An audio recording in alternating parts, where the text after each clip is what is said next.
Vince! Hey, Vince! Oh, hey, Sarah. What are you doing? What's with the binoculars? Yeah, about this. I read this amazing book called Birdwatch by Christie Matheson recently, and now I've just been on this birdwatching kick. It's such a great pastime to do on my days off. Birdwatching? Really? I get it, I know, but I'm telling you, it's been amazing. I went to the library and I got amazing books like I Love Birds, Birdmania, or even the Rom Field Guide to the Birds of Ontario, and I'm telling you, it's been incredible to see the birds in their natural habitat. I see. And have any birds stood out to you? Oh yeah, I saw birds singing earlier, and I even saw an owl in the branch. An owl? Yeah, In the branch? actually, I still think they're here.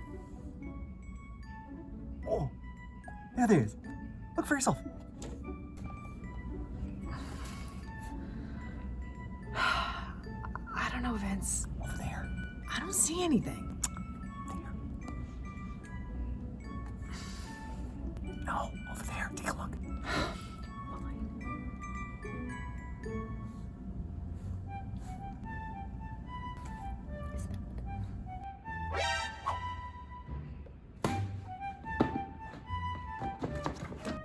Beautiful.